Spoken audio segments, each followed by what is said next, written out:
Okay, so JJK 269. By now we've read the official chapter.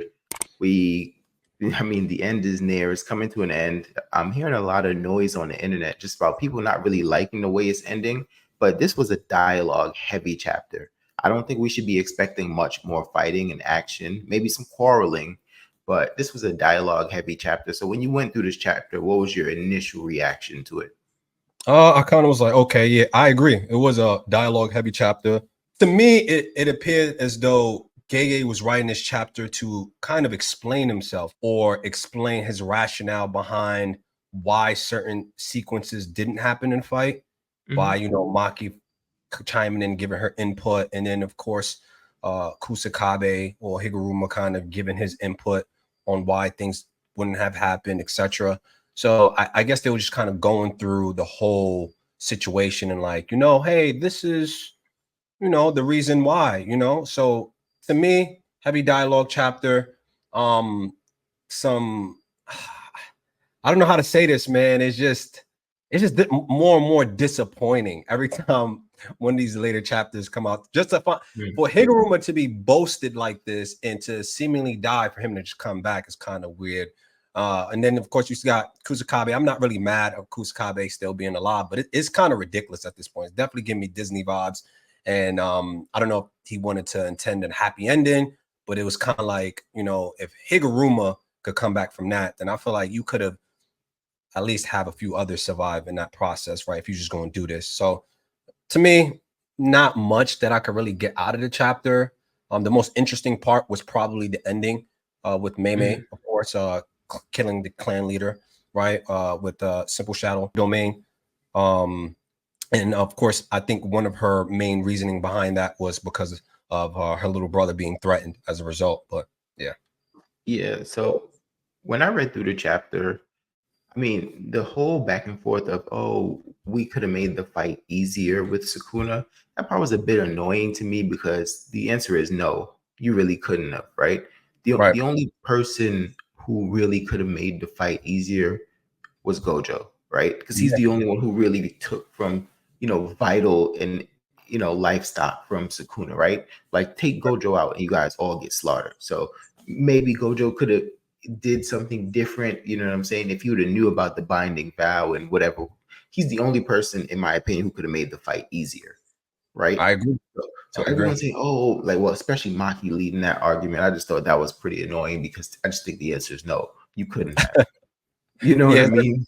It was so ridiculous. It was kind of like, and I felt like it was pointless, right? Like I agree with you. I felt like that dialogue was just pointless. I don't know if Gege was trying to just really cement, like, okay, you have this noise here saying, they probably could have won easier, but it's like, come on, like I think the common consensus they had no chance, especially without Gojo, right? If Gojo didn't impact Sukuna the way he did, they're all getting slaughtered. Yeah, like ask Kashimo if you could have made the fight easier. Like, you know what I'm saying? Like you could not have. So I thought that was pretty annoying. Like you said, it led to nothing. We got a little bit of reveal with Rika's reverse curse technique being used to, keep Yuta's body alive. I guess so, we still don't completely understand Kinjaku's curse technique, but it seems like he's probably was using multiple at a time. It would be kind of nice to know what those were, but I'm not sure that we're going to get that prior to the end of this chapter. And it was some mention and shout out to Miguel and LaRue. They also said, if those guys showed up earlier, that they had a better chance. So I know there's people out there that dislike Miguel, but I'm just saying, hey, Miguel's that guy. That is that guy too. Then we get into the whole new shadow style stuff, and then Kusakabe being the head of the clan, and it's like, okay, how did he get to be that? And then we kind of get the Mei like flashback. You said of her killing the clan leader, and obviously the three major clans, right? You have the Gojo clan, the Kamo clan, and the Zenin clan. But apparently, this new shadow style elderly leader I think she was trying to outlast them, right? The Gojo and the Kamo clan are kind of at war. The Zenin clan has already faltered, and she's just with her siphoning off her binding vow, right? She's also draining livestock from all like her followers, right? And I think that was kind of how she threatened Wee Wee, because she was gonna drain his life force as well. So it seemed like her plan was the long game, right? She was gonna try to outlast those other clans, maybe whoever came out on top between the Gojo and the Kamo clan, they would have been weakened from war, and then her clan would then take over and be in charge.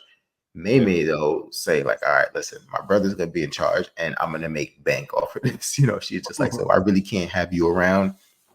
But she did throw a little caveat in too. She said a lot more people would have survived if it wasn't for you, like preventing people from using simple domain. I don't necessarily know if that's true, but I think that's a very interesting point, because even look at Kusakabe, even though he's one of the top users of it, right? It did kind of help him out. So could others have benefited from using this too? Probably. And the only reason they couldn't use it is really for like your own selfish wants and needs, right? And it looks like Tengen is the one who told Mei where to find this person. But with all that being said, I feel like that's kind of interesting.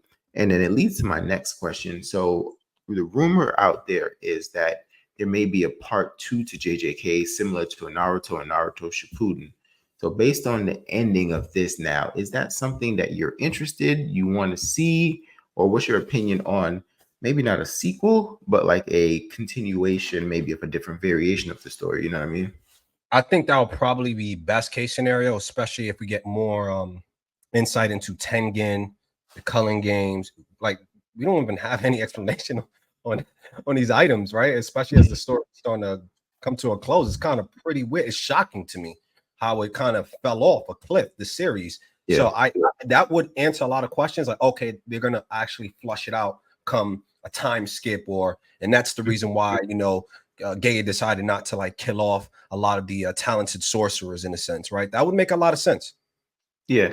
Now, for me, I'm interested in that, but my concern is, I mean, I don't want it to be a prequel, but like you said, I want to find out a lot of the information that we weren't able to uncover. Maybe in their further journeys going forward, maybe they run into some issues where they kind of have to research and dig deep into the past, and they start uncovering some of these truths. You know what I'm saying?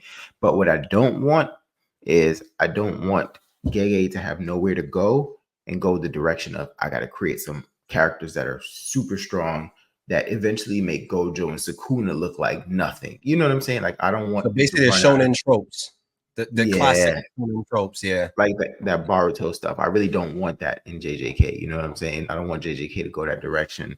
So I'm a little bit nervous about a part 2 to JJK, to be honest with you. Yeah, the Dragon Ball Super effect, the Boruto effect, we're seeing glimpses of that with Shippuden, but Shippuden executed it the right way with having a great supporting cast with other characters, right, and villains. But yeah, I would have to agree with you. It's like, can it be toned down?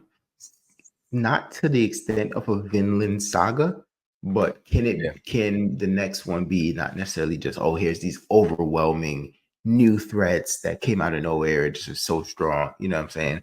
So, that's my opinion on that. But overall, these chapters are kind of slow. We're not getting a lot, it's coming to an end. So I'm not expecting a lot more than dialogue, but I'm hoping, I don't know, we have one more, two more. I'm hoping in those, maybe we get one that's like, whoa, you know what I mean? Like maybe a crazy cliffhanger or something. Crazy twist or something. That's probably the only lingering hope I have for this series. Because boy, my Reddit review is gonna light this series on fire. But yeah. You see. Yeah. A lot of people's, that's what I'm hearing from a lot of people. Overall, I think we got a very good series here, and I don't want the end to completely taint it. But I am hearing a lot of Disney Kaisen and a whole bunch of stuff like that. So make sure you guys jump in the comment section after you like and subscribe, and tell us what you thought about chapter 269. Tell us what you think about the culmination of JJK. Do you want a part 2, and how do you want part 2 to look?